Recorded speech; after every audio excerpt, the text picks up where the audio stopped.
दोस्तों नमस्कार। यह है मार्गदर्शन फॉर सिविल सर्विसेज। मैं अनुराग चौधरी। दोस्तों मार्गदर्शन एनसीईआरटी श्रृंखला में आज की वीडियो में आप पढ़ेंगे 9वीं कक्षा के इतिहास भारत एवं समकालीन विश्व भाग 1 का अध्याय 4 वन्य समाज और उपनिवेशवाद। इस अध्याय में आप पढ़ेंगे वनों का विनाश क्यों, यानी किन कारणों से वनों की कटाई की जाती है। व्यावसायिक वानिकी क्या है, वनों के नियमन से खेती कैसे प्रभावित हुई, वन विद्रोह क्या है और यह किसने किया था, यानी कहाँ से शुरू हुआ था। और विशेष अध्ययन के रूप में आप पढ़ेंगे इंडोनेशिया या जावा के जंगलों में क्या बदलाव हुए। तो आइए शुरू करते हैं आज का वीडियो। दोस्तों अपने स्कूल और घर में चारों ओर नज़र दौड़ाकर उन सभी वस्तुओं को पहचानें जो जंगल की हैं।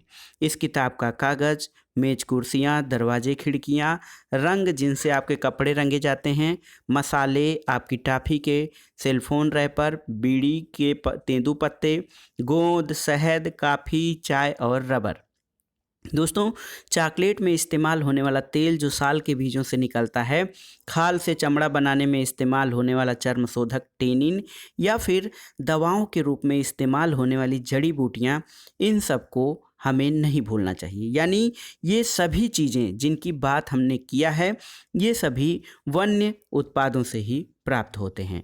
बांस, जलावन की लकड़ी, घास, कच्चा कोयला, पैकिंग में उपयोग होने वाली वस्तुएं, फल फूल, पशु पक्षी और ढेरों दूसरी चीज़ों जंगलों से ही आती हैं।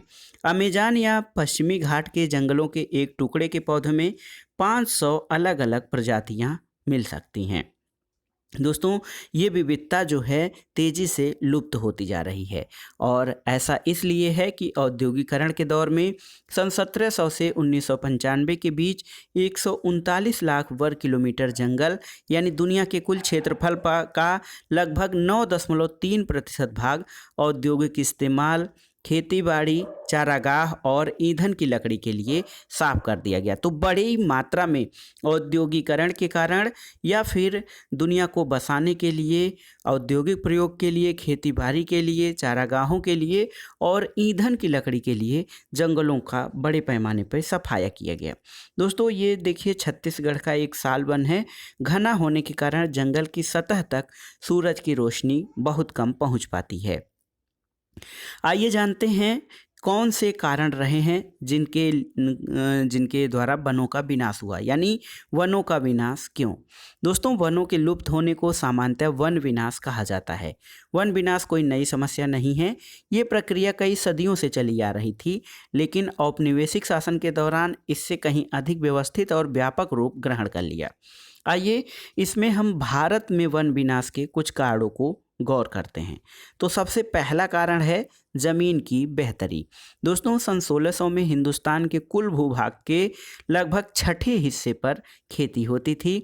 आज ये आंकड़ा बढ़कर आधे से अधिक पहुंच गया है, और इन सदियों के दौरान जैसे जैसे आबादी बढ़ती गई और खाद्य पदार्थों की मांग में वृद्धि हुई, वैसे वैसे किसान भी जंगलों को साफ करके खेती की सीमाओं को विस्तार देते गए। यानी जैसे जैसे आवश्यकताएं बढ़ी, उत्पादन की मांग बढ़ी, तो इसलिए किसान भी जंगलों की सफाई करते उसको खेती में परिवर्तित करते गए, जिसके कारण खेती में बड़ा फैलाव आया। इसके अलावा दोस्तों इसकी कई वजह थी। पहली अंग्रेज़ों ने व्यावसायिक फसलों जैसे पटसन, गन्ना और कपास, गेहूं के उत्पादन को जमकर प्रोत्साहित किया, और 19वीं सदी के यूरोप में बढ़ती आबादी का पेट भरने के लिए एक तरफ खाद्यान्न का और दूसरी ओर औद्योगिक उत्पादन के लिए कच्चे माल की ज़रूरत थी। लिहाजा इन फसलों को बड़े पैमाने पर जो है इनकी कृषि की गई। दोस्तों देखिए यहाँ पे बॉक्स 1 में आप विशेष अध्ययन करेंगे। किसी स्थान पर खेती न होने का मतलब उस जगह का गैर आबाद होना नहीं है। जब गोरे आबादकार ऑस्ट्रेलिया पहुँचे तो उन्होंने दावा किया कि महाद्वीप खाली था। वास्तव में ये आदिवासी पथ प्रदर्शकों के नेतृत्व में पुरातन रास्तों से इस भूभाग में प्रविष्ट हुए, और ऑस्ट्रेलिया के विभिन्न आदिवासी समुदायों ने अपने स्पष्ट विभाजित इलाके थे, और ऑस्ट्रेलिया के नारगेरिंद जेरियो की अपनी ज़मीन की आकृति इनके पूर्वज नगुरुनिंदेरी के प्रतीकात्मक शरीर जैसे थी, और यह ज़मीन 5 अलग अलग प्राकृतिक प्रदेशों जैसे खारी पानी, झील, झाड़ी, रेगिस्तान पदार्थ और नदी तटीय मैदान को अपने में समेटी थी, जो अलग अलग सामाजिक आर्थिक ज़रूरतों को पूरा किया करते थे। दोस्तों जो है जैसे जैसे आवश्यकताएं बढ़ी मांग बढ़ी, वैसे वैसे जो है खेती के क्षेत्र में विकास हुआ या बढ़ोतरी हुई।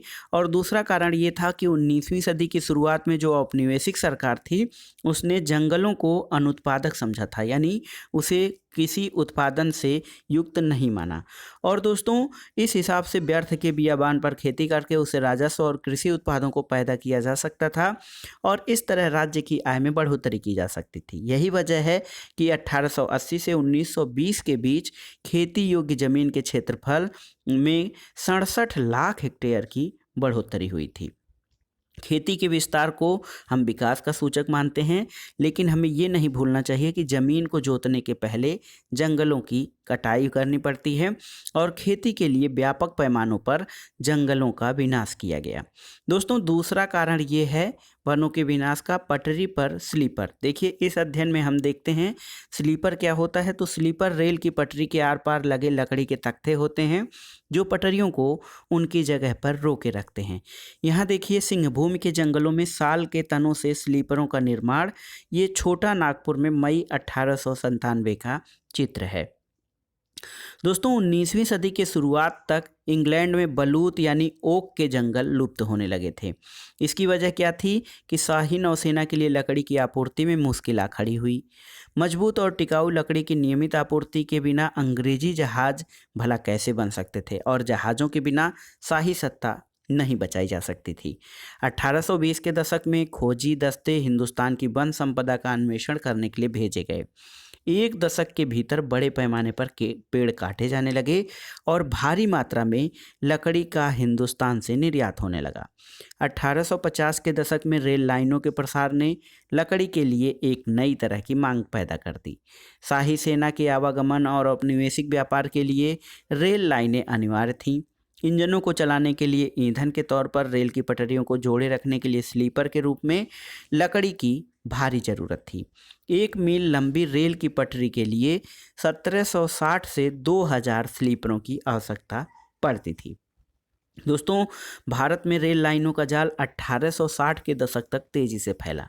1890 तक लगभग 25,500 किलोमीटर लंबी लाइनें बिछाई जा चुकी थीं और 1946 में यानी स्वतंत्रता से तुरंत पहले इन लाइनों की लंबाई 7,65,000 किलोमीटर तक बढ़ चुकी थी और रेल लाइनों के प्रसार के साथ बड़ी तादाद में पेड़ भी काटे गए। अकेले मद्रास प्रेसिडेंसी में 1850 के दशक में प्रतिवर्ष 35,000 पेड़ स्लीपरों के लिए काटे गए और सरकार ने आवश्यक मात्रा की आपूर्ति के लिए निजी ठेके दिए और इन ठेकेदारों ने बिना सोचे समझे पेड़ काटना शुरू किया और रेल लाइनों के इर्द गिर्द जंगल तेजी से गायब होने लगे। यहाँ पर देखिए बांस के बेड़े कासालांग नदी में बहकर जाते हुए ये चिटगांव पर्वतीय पट्टी का दृश्य यहाँ पर दिखाई दिया है। दोस्तों यहाँ पर देखिए रंगून के एक लकड़ी गोदाम में लकड़ी की सहतीर सहेजता हुआ एक हाथी किस प्रकार से इस चित्र में दिखाया गया है। इसके अलावा दोस्तों जो लकड़ी का जो ये देखिए एक चित्र है, लट्ठे ले जाता हुआ एक ट्रक है और ईंधन की लकड़ी इकट्ठा कर घर लौटती औरतों का चित्र दर्शाया गया है। वनों के विनाश में देखिए एक महत्वपूर्ण कारक बागान भी रहे हैं। दोस्तों यूरोप में चाय, कॉफ़ी और रबर की बढ़ती मांग को पूरा करने के लिए इन वस्तुओं के बागान बने और इनके लिए प्राकृतिक वनों का एक भारी हिस्सा साफ किया गया। चाय, कॉफ़ी और रबर ये बागानी फसलें हैं। दोस्तों औपनिवेशिक सरकार ने जंगलों को अपने कब्जे में लेकर उनके विशाल हिस्से को बहुत सस्ती दरों पर यूरोपीय बागान मालिकों को सौंप दिया और इन इलाकों की बाड़ाबंदी करके जंगलों को साफ कर दिया गया और चाय, कॉफ़ी की खेती की जाने लगी। यहाँ पर देखिए इस चित्र में प्लेजर ब्रांड चाय का एडवर्टीजमेंट दिखाया गया है। दोस्तों इसके अलावा जो है आपने देखा कि किस तरह से किन कार्यों के लिए, कृषि के लिए और रेल लाइन की स्लीपर के लिए और बागानों के लिए वनों की कटाई की गई। व्यावसायिक वानिकी की शुरुआत। दोस्तों पिछले खंड में आपने देखा कि जहाज़ और रेल की पटरियां बिछाने के लिए अंग्रेज़ों को जंगलों की ज़रूरत थी। अंग्रेज़ों को इस बात की चिंता थी कि स्थानीय लोगों द्वारा जंगलों का उपयोग और व्यापारियों द्वारा पेड़ों की अंधाधुंध कटाई से जंगल नष्ट हो जाएंगे। इसलिए उन्होंने डायट्रिच बैंडिस नामक जर्मन विशेषज्ञ को इस विषय पर मशविरे के लिए बुलाया और उसे देश का पहला वन महानिदेशक नियुक्त किया गया। तो दोस्तों वन महानिदेशक पहला जो था डायट्रिच ब्रैंडिस था। ब्रैंडिस ने महसूस किया कि लोगों को संरक्षण विज्ञान में प्रशिक्षित किया जाना चाहिए और जंगलों के प्रबंधन के लिए एक व्यवस्थित तंत्र भी विकसित करना होगा। इसके लिए क्या है, कानून की मंजूरी की जरूरत पड़ेगी। वन संपदा के उपयोग संबंधी नियम जब तय किए जाएंगे तो पेड़ों को कटाई और पशुओं को चराने जैसी गतिविधियों पर जब पाबंदी लगा दी जाएगी और जंगलों को लकड़ी उत्पादन के लिए आरक्षित तब किया जा सकता है। और इस तंत्र की अवमानना करके पेड़ काटने वालों के लिए कठोर दंड की भी सजा की व्यवस्था करनी पड़ेगी। और इस तरह ब्रैंडिस ने 1864 में भारतीय वन सेवा की स्थापना की और 1865 के भारतीय वन अधिनियम को सूत्रबद्ध करने में सहयोग दिया। इंपीरियल फॉरेस्ट रिसर्च इंस्टीट्यूट की स्थापना 1906 में देहरादून में की गई और यहाँ जिस पद्धति की शिक्षा दी जाती थी उसे वैज्ञानिक वानिकी या साइंटिफिक फॉरेस्ट्री कहा गया। लेकिन आज पारिस्थितिकी विशेषज्ञों सहित ज़्यादातर लोग मानते हैं कि यह पद्धति कतई वैज्ञानिक नहीं है। यहाँ पे देखिए, the imperial forest school Dehradun Bharat का ये ब्रिटिश शासन में खुला पहला वानिकी स्कूल था। दोस्तों वैज्ञानिक वानिकी के नाम पे क्या किया गया, तो विविध प्रजाति वाले प्राकृतिक वनों को काट डाला गया। इनकी जगह सीधी पंक्ति में एक ही किस्म के पेड़ लगा दिए गए, इसे बागान कहा जाता है। और वन विभाग के अधिकारियों ने जंगलों का सर्वेक्षण किया, विभिन्न किस्म के पेड़ों वाले क्षेत्र की नाप जोख और वन प्रबंधन के लिए योजनाएं बनाई। और उन अधिकारियों ने ये भी तय किया कि बागान का कितना क्षेत्र प्रतिवर्ष काटा जाएगा। कटाई के बाद खाली जमीन पर पुनः पेड़ लगाए जाने थे ताकि कुछ ही वर्षों में यह क्षेत्र पुनः कटाई के लिए तैयार हो जाए। 1865 में वन अधिनियम के लागू होने के बाद इसमें 2 बार संशोधन किए गए। पहला संशोधन 1878 में और फिर 1927 में। 1878 वाले अधिनियम में जंगलों को 3 श्रेणियों में बांटा गया: आरक्षित वन, सुरक्षित वन और ग्रामीण वन। सबसे अच्छे जंगलों को आरक्षित वन कहा गया। गांव वाले जंगलों से अपने उपयोग के लिए यहाँ से कोई भी चीज़ नहीं ले जा सकते थे। वे घर बनाने या ईंधन के लिए केवल सुरक्षित या ग्रामीण वनों से ही लकड़ी ले जा सकते थे। वैज्ञानिक वानिकी शब्द एक आया है दोस्तों वन विभाग द्वारा पेड़ों की कटाई, जिसमें पुराने पेड़ काटकर उनकी जगह नए पेड़ लगाए जाते हैं, इसे वैज्ञानिक वानिकी कहा जाता है। दोस्तों ये जो वैज्ञानिक वानिकी है, इससे लोगों का जीवन कैसे प्रभावित हुआ व्यावसायिक वानिकी से, तो एक अच्छा जंगल कैसा होना चाहिए, इसके बारे में वनपाल और ग्रामीणों के विचार बहुत अलग थे। एक तरफ ग्रामीण अपनी अलग अलग ज़रूरतों के लिए देखिए किस तरह से ईंधन, चारे और पत्तों की आपूर्ति के लिए वन में विभिन्न प्रजातियों का मेल चाहते थे। वहीं वन विभाग को ऐसे पेड़ों की ज़रूरत थी जो जहाज़ों और रेलवे के लिए इमारती लकड़ी मुहैया करा सके। ऐसी लकड़ियाँ जो सख्त, लंबी और सीधी हों, इसलिए सागौन और साल जैसी प्रजातियों को प्रोत्साहित किया गया और दूसरी किस्में काट डाली गईं। वन्य इलाकों में लोग कंदमूल, फूल, पत्ते आदि वन उत्पादों का विभिन्न ज़रूरतों के लिए उपयोग भी करते हैं। फल और कंद अत्यंत पोषक खाद्य हैं, विशेषकर मानसून के दौरान जब फसल कटकर घर में न आई हो। दवाओं के लिए जड़ी बूटियों का भी इस्तेमाल होता है। लकड़ी का प्रयोग हल जैसे खेती के औजार बनाने में किया जाता है। बांस से बेहतरीन बाड़ें बनाई जाती हैं। इसका उपयोग छतरी और टोकरी बनाने के लिए भी किया जा सकता है। सूखे हुए कुम्हड़े के खोल का प्रयोग पानी की बोतल के रूप में किया जा सकता है और जंगलों में लगभग सब कुछ उपलब्ध है। पत्तों को जोड़ जोड़कर खाओ फेंको किस्म के पत्तल और दोने बनाए जा सकते हैं। सियादी की लताओं से रस्सी बनाई जा सकती है।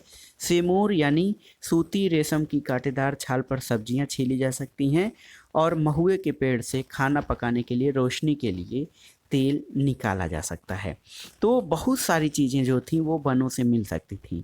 लेकिन हुआ क्या कि वन अधिनियम के चलते देश भर में गांव वालों की मुश्किलें बढ़ गईं और इस कानून के बाद घर के लिए लकड़ी काटना, पशुओं को चराना, कंदमूल इकट्ठा करना, रोज़मर्रा की गतिविधियां जो हैं वो गैर कानूनी बन गई। यानी इस तरह की गतिविधियां अब लोग वनों से नहीं कर सकते थे। अब उनके पास जंगलों से लकड़ी चुराने के अलावा कोई चारा नहीं था और इसके अलावा पकड़े जाने की स्थिति में वे वन रक्षकों की दया पर होते थे जो उससे घूस लेते थे।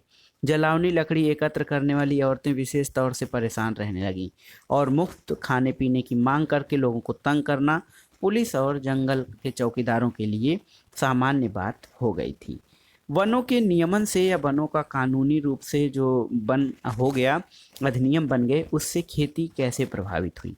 तो दोस्तों यूरोपीय उपनिवेशवाद का सबसे गहरा प्रभाव झूम या घुमंतू खेती की प्रथा पर पड़ा। एशिया, अफ्रीका और दक्षिणी अमेरिका के अनेक भागों में ये खेती का परंपरागत तरीका है। इसके कई स्थानीय नाम हैं। दक्षिण पूर्व एशिया में इसे लादिंग कहा जाता है, मध्य अमेरिका में मिल्पा, अफ्रीका में चितमेन और श्रीलंका में चेना कहा जाता है। हिंदुस्तान में घुमंतू खेती के लिए धया, पेंदा, बेवर, नेवड़, झूम, पोंडू, खंदाद और कुमरी ऐसे ही कुछ स्थानीय नाम हैं। घुमंतू कृषि या चल कृषि के लिए जंगल के कुछ भागों को बारी बारी से काटा जाता है और जलाया जाता है, और मानसून की पहली बारिश के बाद इस राख में बीज बो दिए जाते हैं और अक्टूबर-नवंबर में फसल काटी जाती है।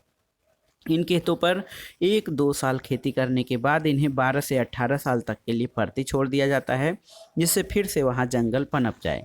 और इन भूखंडों में मिश्रित फसलें उगाई जाती हैं, जैसे मध्य भारत और अफ्रीका में ज्वार बाजरा, ब्राज़ील में कसावा और लैटिन अमेरिका के अन्य भागों में मक्का और फलियां। तो यूरोपीय वन रक्षकों की नज़र में ये तरीका जंगलों के लिए नुकसानदेह था। उन्होंने महसूस किया कि जहां कुछ एक सालों के अंतर पर खेती की जा रही हो, ऐसी ज़मीन पर रेलवे के लिए इमारती लकड़ी वाले पेड़ नहीं उगाए जा सकते हैं। तो इसके लिए क्या हुआ कि साथ ही जंगल जलाते समय बाकी बेशकीमती पेड़ों के भी फैलती लपटों की चपेट में आ जाने का खतरा बना रहता है। तो घुमंतू खेती के कारण सरकार के लिए लगान का हिसाब रखना भी मुश्किल था, इसलिए सरकार ने घुमंतू खेती या चल कृषि पर रोक लगाने का फैसला भी किया था। और इसके परिणाम स्वरूप ये हुआ कि अनेक समुदायों का जंगलों में उनके घरों से जबरन विस्थापन कर दिया गया, और कुछ को अपना पेशा बदलना पड़ा और कुछ ने छोटे बड़े विद्रोहों के जरिए प्रतिरोध किया। दोस्तों यहाँ पर देखिए एक लड़के का चित्र है। ये मछली मारने वाला एक लड़का है, अपने माँ बाप के साथ जंगल जाते हैं और बहुत जल्द मछली पकड़ना और वन उत्पादों को इकट्ठा करना सीख जाते हैं। शिकार की आज़ादी किसे थी? दोस्तों जंगल संबंधी जो नए कानून थे, इनसे वनवासियों के जीवन को एक तरह से प्रभावित किया। वन कानूनों के पहले जंगलों में या उनके आसपास रहने वाले बहुत सारे लोग हिरन, तीतर जैसे छोटे मोटे शिकार करके जीवन यापन करते थे, और ये पारंपरिक प्रथा अब गैर कानूनी हो गई। शिकार करते हुए पकड़े जाने वालों को अवैध शिकार के लिए दंड भी दिया जाने लगा। जहां एक तरफ वन कानूनों ने लोगों को शिकार के परंपरागत अधिकार से वंचित किया, वहीं बड़े जानवरों का आखेट एक खेल बन गया। हिंदुस्तान में बाघों और दूसरे जानवरों का शिकार करना सदियों से दरबारी और नवाबी संस्कृति का हिस्सा था। अनेक मुगल कलाकृतियों में शहजादों और सम्राटों को शिकार का मजा लेते हुए दिखाया गया है, लेकिन औपनिवेशिक शासन के दौरान शिकार का चलन इस पैमाने तक बढ़ा कि कई प्रजातियां जो हैं वो लगभग पूरी तरह से विलुप्त हो गई। और अंग्रेजों की नज़र में बड़े जानवर जंगली बर्बर आदि समाज के प्रतीक चिन्ह थे। उनका मानना था कि खतरनाक जानवरों आदि को मारकर वे हिंदुस्तान को सभ्य बनाएंगे। बाघ, भेड़िए और दूसरे जानवरों के शिकार पर यह कहकर इनाम दिए गए कि इनसे किसानों को खतरा है।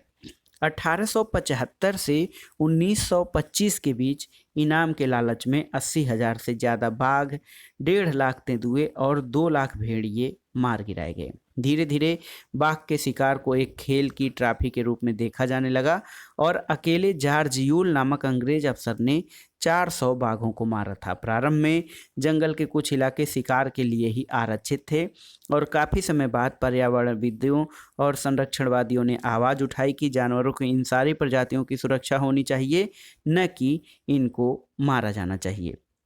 देखिए यहाँ पर नेपाल में शिकार के बाद लॉर्ड रीडिंग, यहाँ पर उसका चित्र दिखाया गया है कि किस तरह से दोस्तों फोटो में मृत बाघों की गिनती करें।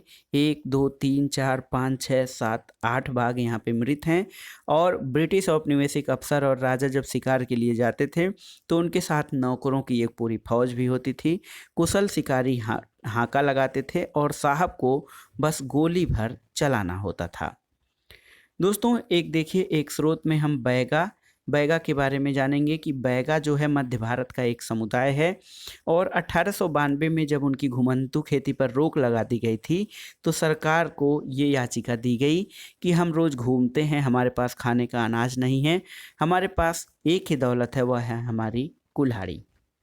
दोस्तों, लेकिन सरकार ने इन पर पूरी तरह से प्रतिबंध लगा दिया था और सरकार उनकी जो है क्या है कि वो कहते थे कि हम कई पीढ़ियों से जहाँ पर रहते आए हैं, सरकार हमको उस अधिकार से बेदखल कर चुकी है।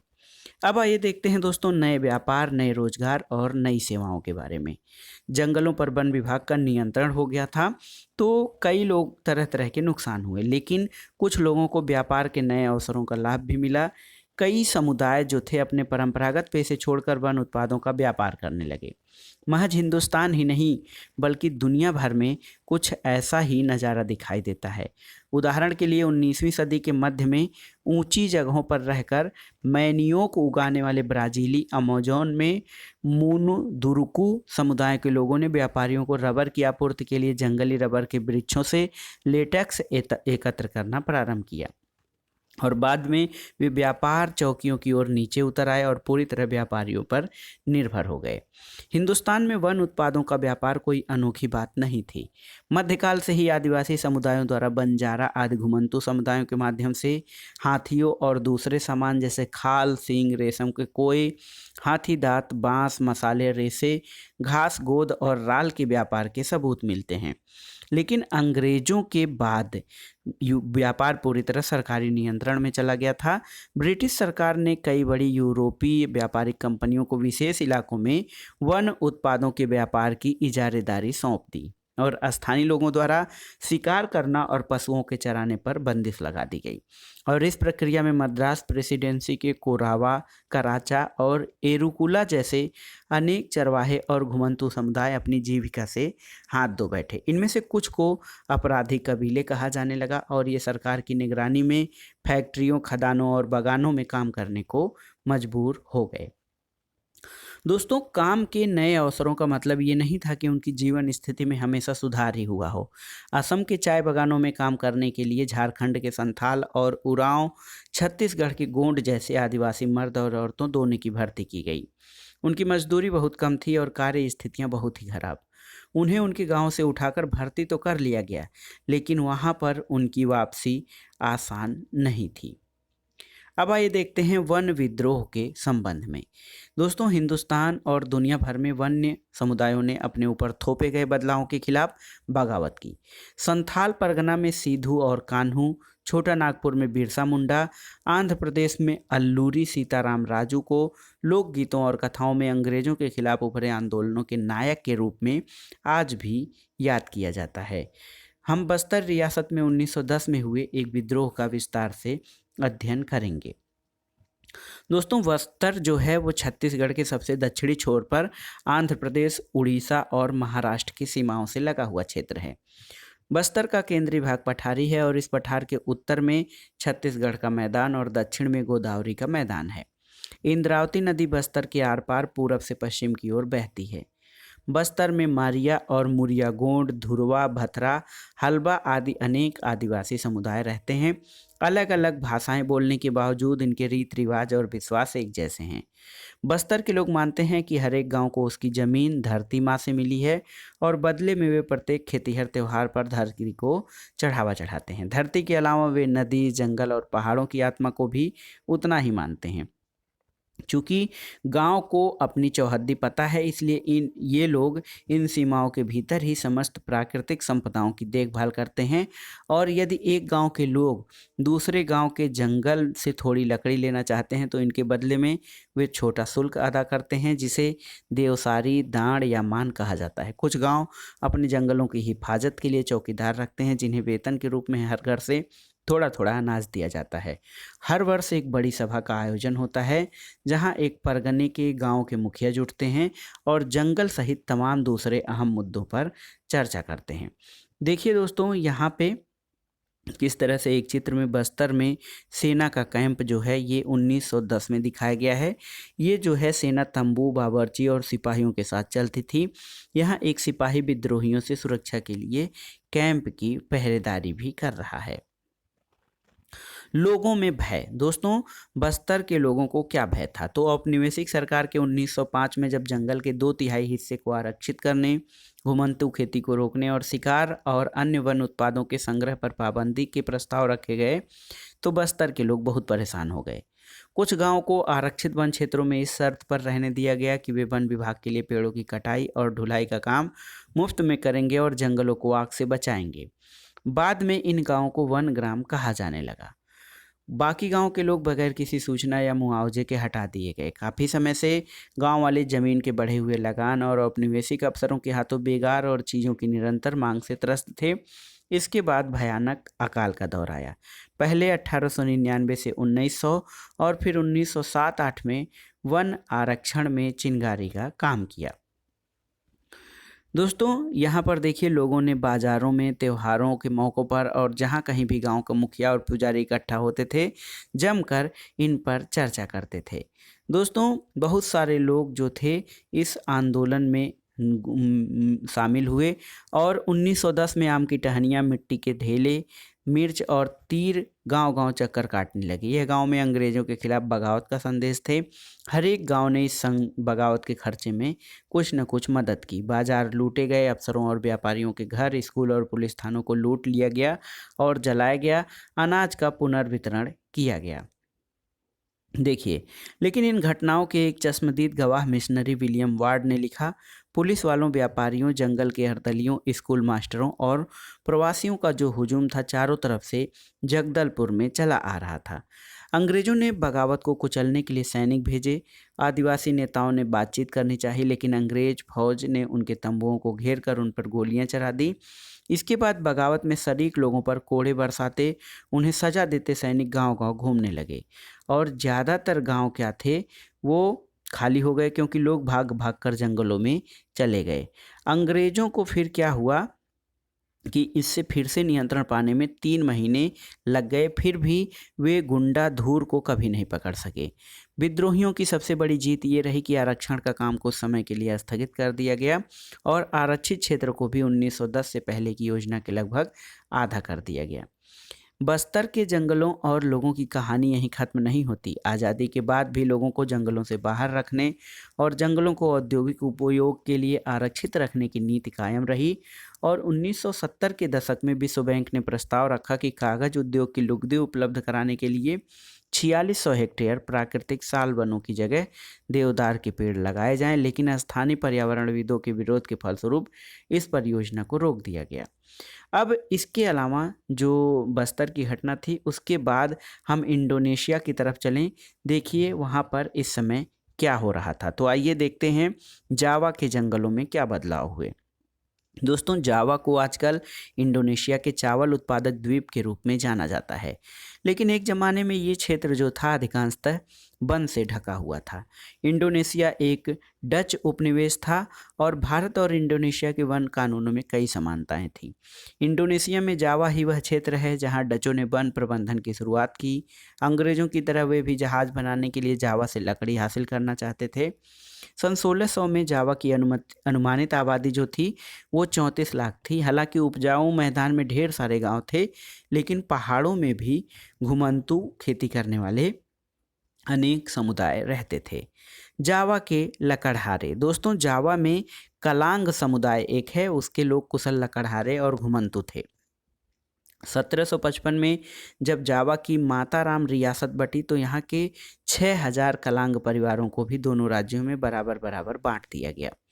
उनके कौशल के बगैर सागौन की कटाई कर राजाओं के महल बनाना बहुत मुश्किल था और डचों ने जब 18वीं शताब्दी में वनों पर नियंत्रण या नियमन किया तो उन्होंने भी कोशिश की कि कलांग उनके लिए काम करें। 1770 में कलांगों ने एक डच किले पर हमला करके इसका प्रतिरोध किया, लेकिन इस विद्रोह को दबा दिया गया था। डच वैज्ञानिक वानिकी, दोस्तों 19वीं शताब्दी में जब लोगों के साथ इलाकों पर भी नियंत्रण स्थापित करना जरूरी होने लगा तो डच उपनिवेशकों ने जावा में वन कानून लागू कर ग्रामीणों की जंगल तक पहुंच पर बंदिश या उस पर रोक लगा दी। इसके बाद नाव या घर बनाने जैसे खास उद्देश्यों के लिए सिर्फ चुने हुए जंगलों से लकड़ी काटी जा सकती थी और वह भी कड़ी निगरानी में। ग्रामीणों को मवेशी चराने, बिना परमिट लकड़ी ढोने या जंगल से गुजरने वाली सड़क पर घोड़ा गाड़ी अथवा जानवरों पर चढ़कर आने जाने के लिए दंडित किया जाने लगा। भारत की तरह यहाँ जावा में भी जहाज और रेल लाइनों के निर्माण के लिए वन प्रबंधन और वन सेवाओं को लागू करने की आवश्यकता पैदा हो गई और 1882 में अकेले जावा से ही 2,80,000 स्लीपरों का निर्यात किया गया। जाहिर है कि पेड़ काटने, लट्ठों को ढोने और स्लीपर तैयार करने के लिए श्रम की आवश्यकता थी। दोस्तों, डचों ने पहले तो जंगलों में खेतों की ज़मीनों पर लगान लगा दिया और बाद में कुछ गांवों को इस शर्त पर मुक्त कर दिया कि वे सामूहिक रूप से पेड़ काटने और लकड़ी ढोने के लिए भैंस उपलब्ध कराने का काम मुफ्त में करेंगे। इस व्यवस्था को ब्लैंडांग डिएनस्टेन के नाम से जाना गया। बाद में वन ग्रामवासियों को लगान माफ़ी के बजाय थोड़ा बहुत मेहनताना तो दिया जाने लगा, लेकिन वन भूमि पर खेती करने के लिए उनके अधिकार सीमित कर दिए। दोस्तों, सामिन की चुनौती क्या थी? सन 1890 के आसपास सागौन के जंगलों में स्थित रांदुब्लातुंग गांव के निवासी सुरोन्तुंग को सामिन ने जंगलों पर राजकीय मालिकाने पर सवाल खड़ा किया। उसका तर्क था कि हवा, पानी, जमीन और लकड़ी राज्य की बनाई हुई नहीं है, इसलिए उन पर उनका अधिकार नहीं हो सकता है। जल्दी ही एक व्यापक आंदोलन खड़ा हो गया। इस आंदोलन को संगठित करने वालों में सामिन का दामाद भी सक्रिय था। 1907 तक 3,000 परिवार उसके विचारों को मानने लगे थे। डच जब जमीन का सर्वेक्षण करने आए तो सामिनवादियों ने अपनी जमीन पर लेटकर इसका विरोध किया, जबकि दूसरे लोगों ने लगान या जुर्माना भरने और बेगार करने से इनकार कर दिया। यहाँ पर देखिए, इंडोनेशिया में ज़्यादातर जंगल सुमात्रा, ये जो सुमात्रा द्वीप है, और कालिमातान और पश्चिमी इरियान में स्थित है, और जावा ही वह जगह है जहाँ डचों ने अपनी वैज्ञानिक वानिकी की शुरुआत की थी। ये द्वीप जो चावल उत्पादन के लिए मशहूर है, कभी सागौन के जंगलों से ढका रहता था। अब आइए जानते हैं दोस्तों, वन युद्ध और वन विनाश।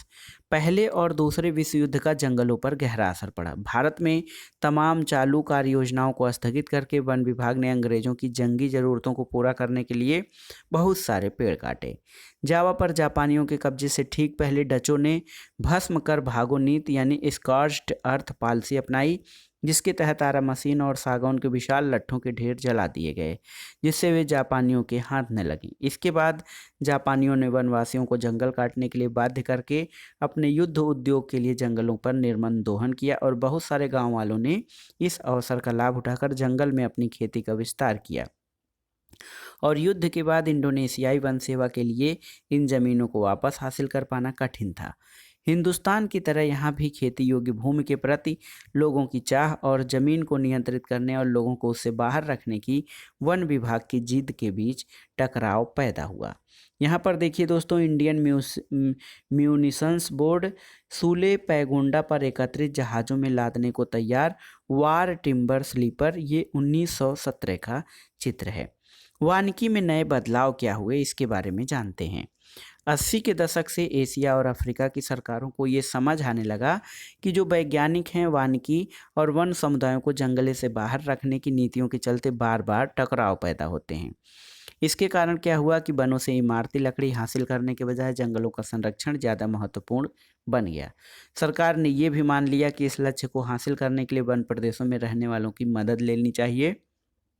और दोस्तों देखिए, कुछ गांव वन रक्षकों पर निर्भर रहने के बजाय अपने जंगलों की चौकसी खुद करते रहे और कुछ परिवार बारी बारी से अपना योगदान देते रहे, और स्थानीय वन समुदाय जो थे और पर्यावरणविद अब वन प्रबंधन के वैकल्पिक तरीकों के बारे में अब ज़्यादा सोचने लगे हैं।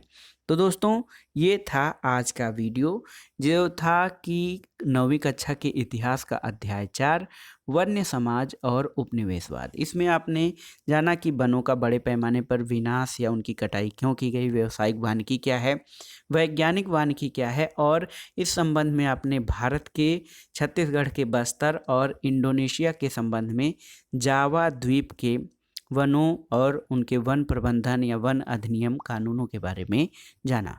वीडियो आपको कैसा लगा हमें कमेंट बॉक्स में ज़रूर बताइएगा। वीडियो को लाइक करें, शेयर करें और इस चैनल मार्गदर्शन फॉर सिविल सर्विसेज को सब्सक्राइब करें। वीडियो देखने के लिए धन्यवाद दोस्तों, नमस्कार।